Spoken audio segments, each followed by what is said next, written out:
Now to our nation's capital. There's a look at the beautiful Capitol dome. Well, the one big, beautiful bill, will the House make some changes? The Speaker's been racing to get it passed by the 4th of July and racing to get his membership back in town in order to do it. News Nation's Joe Khalil is on top of that, joins us from the Capitol Rotunda today. We also have our political panel of Bradley Devlin, who's a politics editor at the Daily Signal, and Kurt Bardella, News Nation contributor, Democratic strategist. So welcome to everybody. Joe's going to start us off. So, all right, let's see.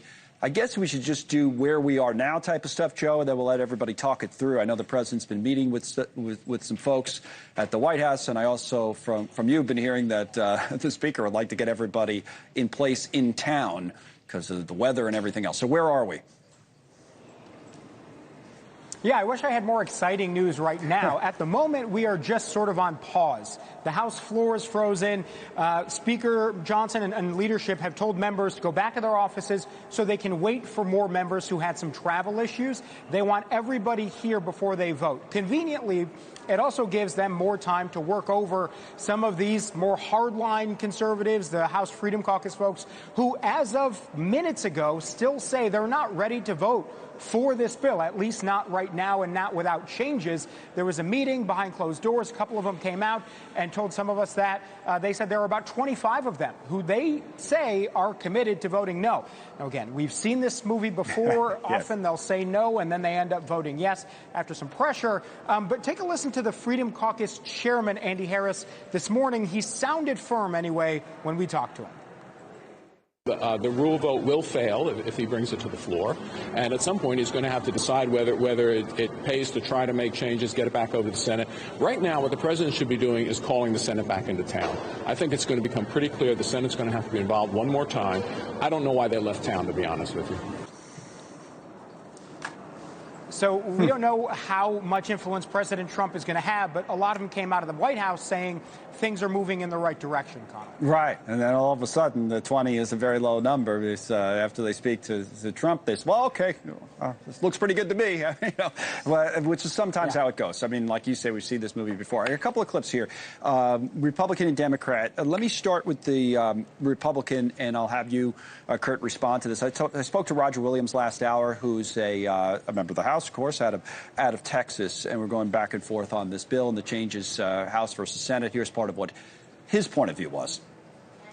The fact of the matter is they should have taken what we sent over there, which was satisfactory to everybody, and sent it back to us. But, there's a lot of people passing the buck right now. But the fact of the matter is the House did our job. The Senate did what they could do. Now it's time to vote on it. But he's going to vote for it. And to Joe's point, Kurt, a lot of the others probably will, too.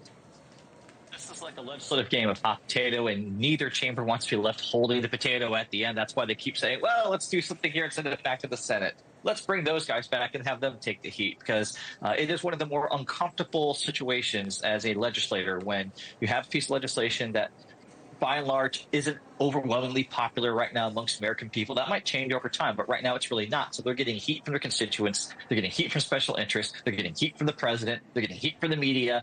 Nobody wants to have any part of this. And I'll tell you, if this ends up going back to the Senate for another vote, they have to bring it back, this whole thing could actually implode. It could, and maybe they don't get it. As of now, I think it looks more likely that they will than not. What's going to happen, Bradley, this, is once we get into campaign season, Republicans who, if this passes, what they'll get attacked for, I keep hearing this, is kind of a reverse Robin Hood moment where you're robbing from the poor and giving to the rich. Congressman Boyle out of Pennsylvania said the following. Listen.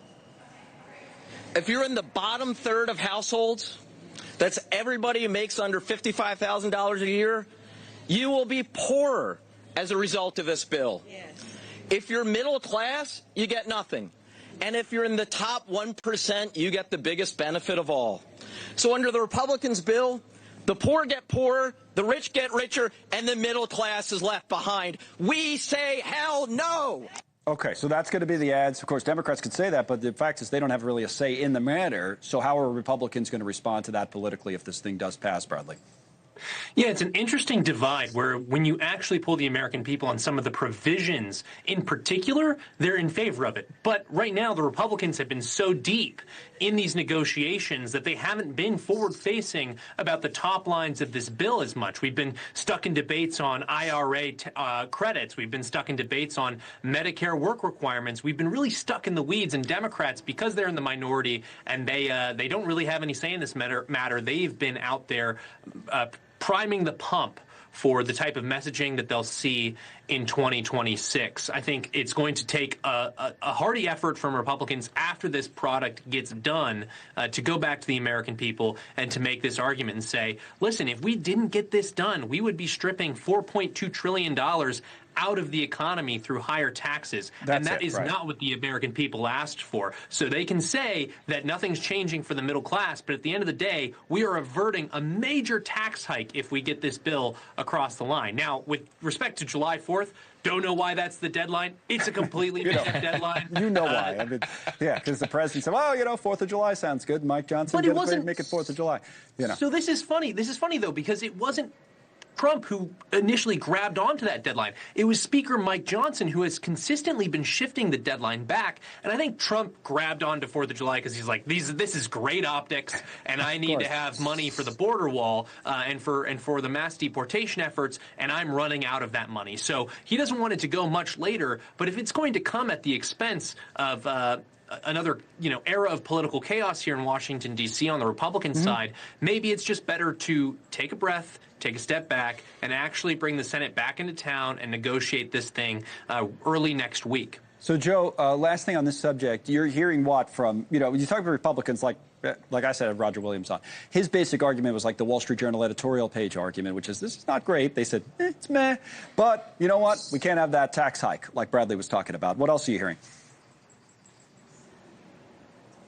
Yeah, I mean, we're trying to gauge people on, whether this is a bill that nobody thinks is perfect, but is there enough there for people to vote for? Usually that is the case. The question here is this time going to be different? Because to basically everyone's point, there are polls out there as a whole that show that the American people see it as an unpopular thing. So it's going to be difficult for them to swallow. They do have their eye on the midterms. That always factors in. Can they swallow some of the things? For the moderates is, can you swallow the Medicaid cuts, the deeper cuts even that the Senate sent over than the original House bill? And if you're one of these Freedom Caucus folks, do you maybe get a deal or some kind of promise later on that addresses the debt or the deficit because they're concerned about that portion of it?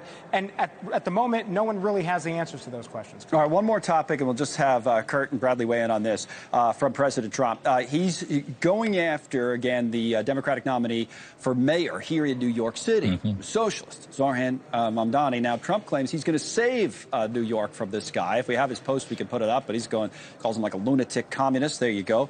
I'm not going to let this communist lunatic, Kurt, destroy New York. Rest assured, I hold all the levers, I have the cards, and I'll save the city, make it great again. Kurt first, then Bradley on how New York is worked its way into kind of the national conversation here, capitalism versus socialism. What would you say about this, Kurt? Well, I think that Republicans see someone they can prop up and paint the entire Democratic Party as and try to show that, hey, this is the Democratic Party. They're so far to the left. They're out of touch. You should be terrified of them. They'll destroy everything, which is kind of what the Republicans tend to do all the time about every Democrat that emerges to the national prominence. So that's the same old playbook. I think that Donald Trump would better serve acting as president of the United States, not mayor of New York City right now. He's got to deal with Iran. He's got Israel and Gaza. He's got Ukraine. He's got this big, beautiful bill to get done. I think he should spend less time worrying about local politics, more time doing his job. Bradley, what would you say? This guy is far to the left. That's an understatement. Is he a gift for Republicans, as some, including Trump, seem to be making the case? Connell, I think it's too hot in New York as is during the summertime. I don't think we need to make it any hotter.